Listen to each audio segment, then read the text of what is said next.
ยคิดเหมือนกันว่าจับกล้องอ่ะมันยากต้องเซตอะไรก็ไม่รู้ตั้งเยอะแยะกว่าจะกดถ่ายได้แต่ละทีแต่หลังจากที่เราลองใช้เข้ามาเรื่อยๆลองฝึกไปเรื่อยๆพอมันชินมือเข้ามือเราแล้วการเปิดใจมาลองใช้กล้องอ่ะเป็นสิ่งที่ตัดสินใจถูกมากที่สุดเรื่องหนึ่งเลยคลิปนี้ก็เลยอยากพาทุกคนมาเซตกล้องแล้วให้ภาพมันสวยละมุนแบบที่ช่องเราใช้ถ่ายทุกวัน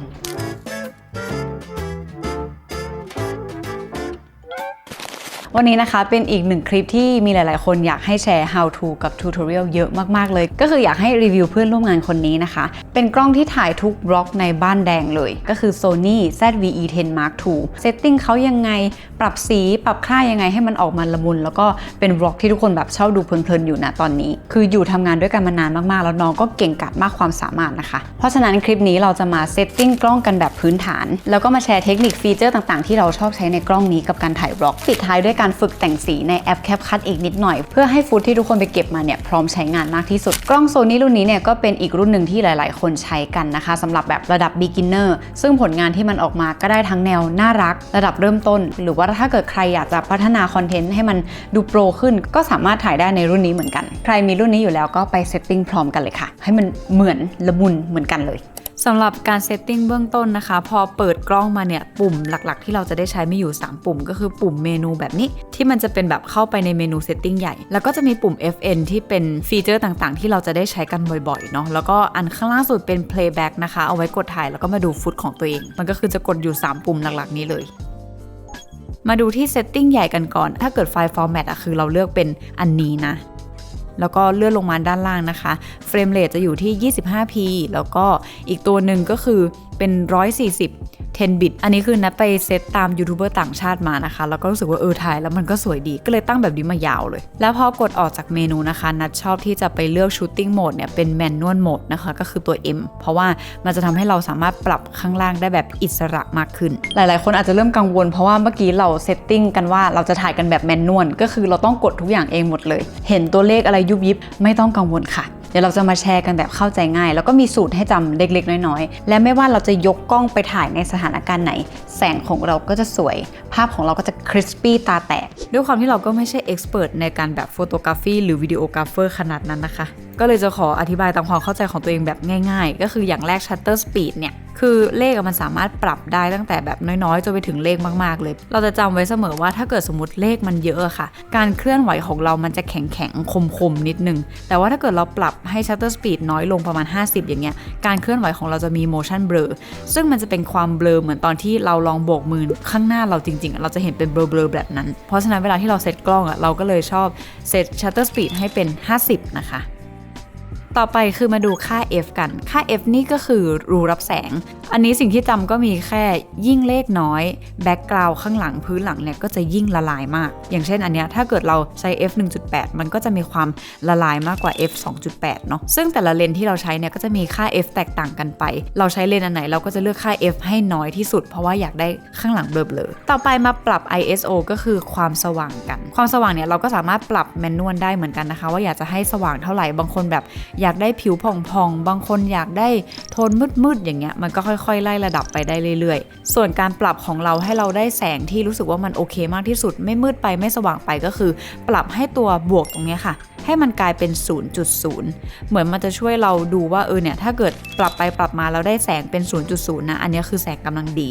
เพราะฉะนั้นไม่ว่าเราจะย้ายกล้องไปมุมไหนเราก็จะคอยเช็ค ISO ตลอดแล้วก็คอยมองตลอดว่ามันยังเป็นบวก 0.0 หรือเปล่าเราจะไม่ให้มันโดดเป็นบวก 1 หรือว่าแบบลบ 7 อะไรอย่างนี้เนาะแต่มันก็จะมีบางครั้งนะคะที่เราอาจจะไปเซตอะไรมากมายแล้วมันกลายเป็นว่า ISO ของเราเนี่ยมันเด้งไปที่เป็นหลักพันเลยแต่ว่าเราก็ยังได้บวก 0.0 นะก็คือแสงมันดูสวยใช่ไหมแต่ว่าถ้าเกิด ISO มันขึ้นเป็นหลักพันมากๆนะคะข้างหลังมันจะเริ่มขึ้น noise เป็น noise ยิบแบบเหมือนเม็ดทรายเพราะฉะนั้นก็เลยจะหมั่นมาเช็คเลข ISO นิดนึงว่าจะไม่ให้มันเกินพันเพราะฉะนั้นสรุปแล้วด้านล่างเนี่ย Shutter Speed จะอยู่ที่+50แล้วก็ค่า f จะเลือกเลขที่น้อยที่สุดส่วน ISO จะเป็นเลขไหนก็ได้แต่ก็ไม่อยากให้เกินพันขึ้นไปแล้วก็ปรับให้มันได้เป็นบวกลบ 0.0 ก็คือแสงกำลังดี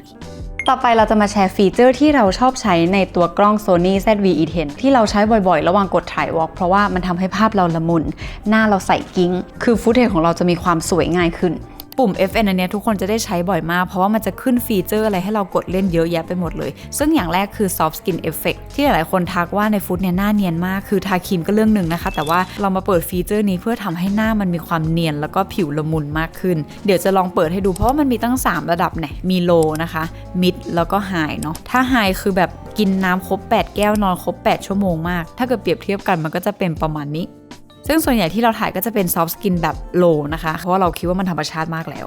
ต่อไปเราจะมาแต่งสีคลิปตั้งแต่กดถ่ายกันไปเลยด้วย Creative Look นะคะกดเข้าไปตรงนี้ได้เลยคือ Creative Look เนี่ยเหมือนเป็นฟิลเตอร์ที่เราสามารถแต่งสีใส่วิดีโอได้เลยตั้งแต่กดถ่ายซึ่งมันมีให้เลือกเยอะมากแต่ส่วนตัวเนี่ยนัทชอบตัว NT ที่สุดนะคะแล้วก็มีปรับเพิ่มตามนี้ทุกคนสามารถปรับได้เลยเพราะว่านัทใช้ในทุกๆบล็อกเลย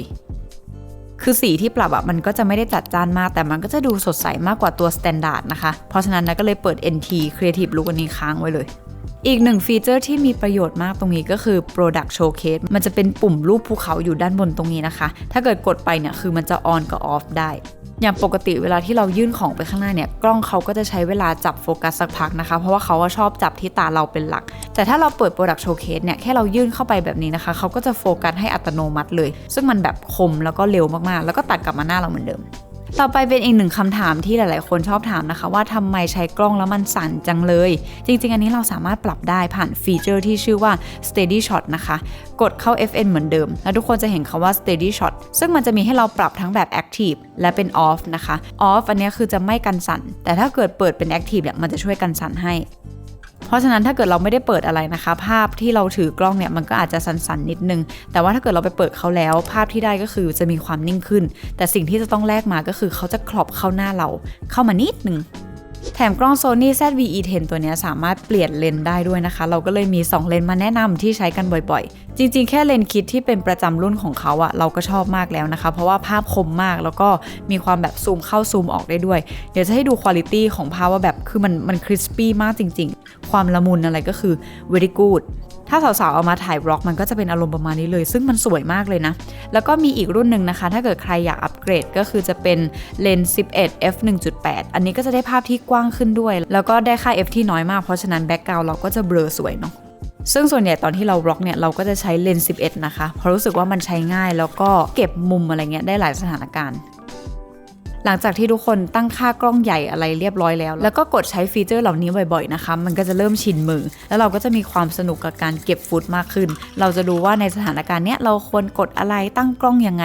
เราคิดว่าเทคนิคที่ดีที่สุดของการใช้กล้องอีกอย่างหนึ่งคือต้องลองจับลองใช้เขาบ่อยๆแล้วมันก็จะมีความเข้ามือแล้วก็ใช้สนุกมากขึ้นหลังจากที่ทุกคนได้ฟุตเทจออกมาจากกล้องเรียบร้อยแล้วนะคะต่อไปจะมาในขั้นตอนของการแต่งสีนิดๆหน่อยๆกันซึ่งขั้นตอนนี้เราจะไปทำในคอมนะคะแล้วก็โปรแกรมที่ใช้เนี่ยคือเฟรนลี่มากก็คือ CapCut นั่นเอง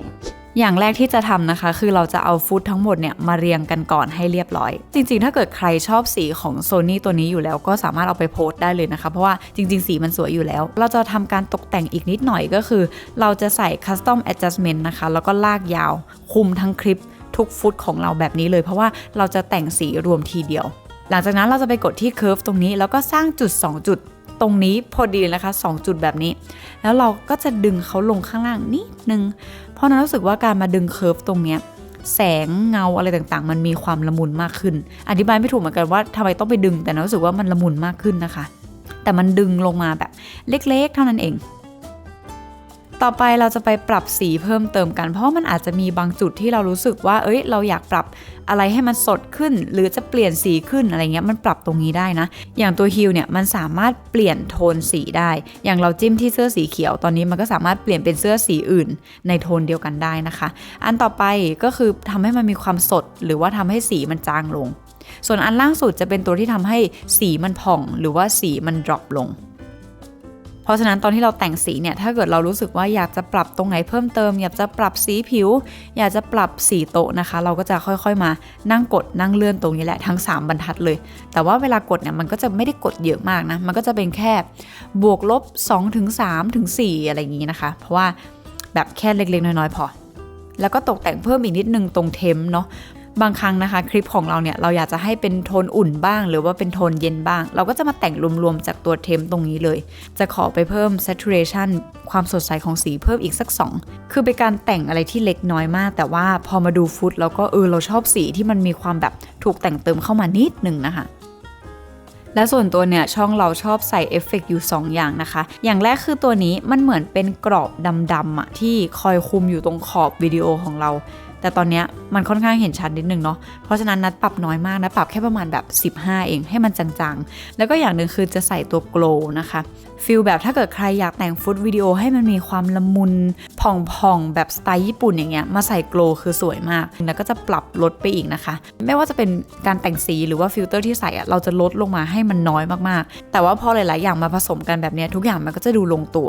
ดูแบบโอเคเข้ากันนะคะเพราะฉะนั้นหลักๆเราจะมีการแต่งสีกับเอฟเฟกต์อยู่3บรรทัดใหญ่ๆแบบนี้นะคะคลุมทั้งคลิปเลยแล้วก็จะได้ออกมาเป็นฟุตที่พร้อมเอาไปตัดต่อเลยค่ะหลังจากที่เราแบบเซตตามนี้แล้วก็ปรับอะไรตามหน้างานไปเรื่อยๆตามความเข้าใจของเราเนี่ยก็รู้สึกว่ามันเป็นการใช้กล้องเก็บฟุตเก็บบล็อกทำคอนเทนต์ที่สนุกมากๆคุณภาพของวิดีโอที่ได้ออกมามันก็น่าประทับใจแล้วหลังจากนั้นเราอยากจะไปพัฒนาทักษะเรื่องไหนเพิ่มอย่างเช่นตัดต่อเกรดสีวิธีการเล่าเรื่องก็แล้วแต่ชอบได้เลยค่ะเพราะฉะนั้นทำคอนเทนต์ให้สนุกนะคะไว้เดี๋ยวเจอกันใหม่คลิปหน้าบ๊ายบายค่ะ